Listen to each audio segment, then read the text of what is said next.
नमस्कार, मी संतोष जंगम, life coach, brain expert and NLP counsellor. मित्रांनो, हिलिंग ह्यूमन या संस्थेमार्फत जो 3 दिवसाचा डिटॉक्स डाएट नावाचा जो प्रोग्राम झाला, 3+2 3 दिवस पूर्णपणे अनुभव घ्यायचा आणि पुढचे 2 दिवस अजून आपल्याला सहकार्य केलं जाणार आहे। मित्रांनो, आजकाल आपण जर विचार केला तर एखाद्याला अनुवंशिकतेने जे आपण म्हणत होतो की डायबिटीज होत आहेत, पण आजकाल जेव्हा मी विद्यार्थ्यांचं काउन्सिलिंग घ्यायला जातो त्यावेळी तिथे मला अगदी 12 वर्षाच्या मुलाला डायबिटीज झालेला जाणवतं आणि असं का घडतंय याचा विचार करत होतो। आजपर्यंत त्याचं उत्तर सापडत नव्हतं, पण डिटॉक्स डाएट या 3 दिवसाच्या प्रोग्राम मध्ये मला बडिगर सरांनी ज्या गोष्टी समजून सांगितल्या की ज्याप्रमाणे आदिमानव त्यांनी त्याच्या शेपटीचा उपयोग करणं सोडून दिलं आणि त्याचाच प्रभाव पुढे अनुवंशिकतेमधून पुढे आपल्यामध्ये जे DNA विकसित झाले, त्याच पद्धतीने आता सुद्धा आपली लाईफस्टाईल जर बदलत राहिली आणि पाश्चात्यांचं अनुकरण आपण करत राहिलो तर काही दिवसांनी पुन्हा एकदा आपला भारत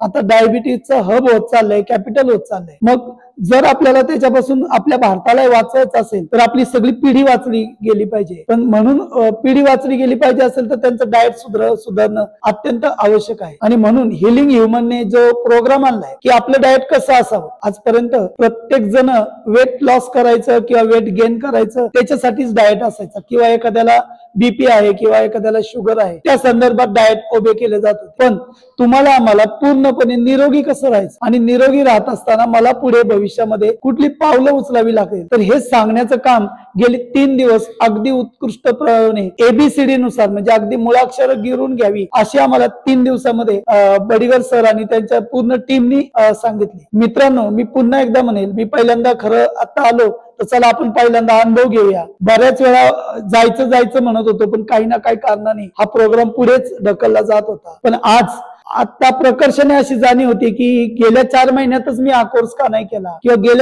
गेल्या वेळी आपल्याला सरांनी कॉल केलेला असताना सुद्धा आपण जाऊ शकलो नाही। पण जाऊ द्या, झालं तर गेलं, किंवा जर ज्यावेळी आपण जाग येते त्याच वेळी सुबह झाली असं समजावं या न्यायाने, कारण मी एक माइंड ट्रेनर पण आहे आणि त्यामुळे आपल्याला सगळ्यांना आपल्या मनामधून माइंडसेट करणं गरजेचं आहे। तर या डाएट मधून तुम्हाला आम्हाला सगळ्यांना आपलं स्वतःचं तर भविष्य चांगलं करता येईलच, पण आपल्या भारताचं पण भविष्य चांगलं करता येईल, कारण सुदृढ भारत होणं हे पण काळाची गरज आहे। नुसता भारत विश्वगुरु होऊन जर आपले भारतीय लोक सगळेजण जर रोगट पुढची पिढी जर आली तर काय उपयोग त्या विश्वगुरु होण्याचा। पण मग जर आपल्याला खरी भारताची सेवा करायची असेल तर तुम्हाला आम्हाला आपल्या डाएटकडे लक्ष केंद्रित करावं लागेल। आणि मग कुठला डाएट घ्यायचा, कोणत्या गोष्टी खायला पाहिजे, कोणत्या नाही पाहिजे, ह्या सगळ्या जर गोष्टीचा आपल्याला ABCD शिकून घ्यायची असेल तर नक्कीच हिलिंग ह्यूमन यांचा हा 3 दिवसाचा जो कोर्स आहे तो 100% सगळ्यांनी करायला हवा। मी पण सुरुवात माझ्यापासून केली आहे, पण खरी गोष्ट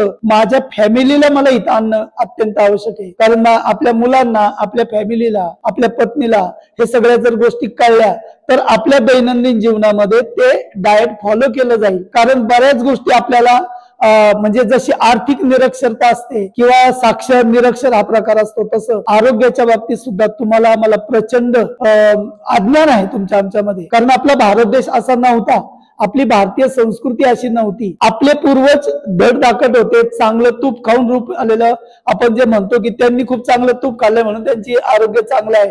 पण आपली पुढची पिढी कशी असेल तर ती जर कशी असेल तर आपल्या दैनंदिन लाईफस्टाईल मध्ये आपण काय खातो त्याच्यावर अवलंबून आहे। आणि म्हणूनच तुम्ही आम्ही सगळ्यांनी फक्त डायबिटीज झाल्यावर किंवा फक्त बीपी वाढल्यावर किंवा फक्त मला कुठल्या तरी ऑर्गन्स मध्ये डिसीज निर्माण झाल्यावरच मी डाएट प्लॅन उभे करेल, इतर वेळी नाही, तर असं नाहीये मित्रांनो। तुम्ही आम्ही सगळ्यांनी स्वतःचा डाएट प्लॅन समजून घेतला पाहिजे आणि त्याच्यामध्ये पुढे जायला पाहिजे, तरच आपण स्वतः सुदृढ होऊ आणि त्याचबरोबर देश पण सुदृढ होईल। नक्कीच हिलिंग ह्यूमन या संस्थेला मी खूप धन्यवाद देतो की त्यांनी हा छानपैकी प्रोग्राम अगदी कमीत कमी किमतीमध्ये तुमच्या आमच्या पुढे आणलेला आहे। मी पुन्हा एकदा सगळ्या टीमला आणि बडिगर सरांना, त्यांच्या मॅडमला पुढील कार्यासाठी शुभेच्छा देतो आणि त्यांच्या कार्याला नतमस्तक होऊन कोटी प्रणाम करतो। धन्यवाद, थँक्यू।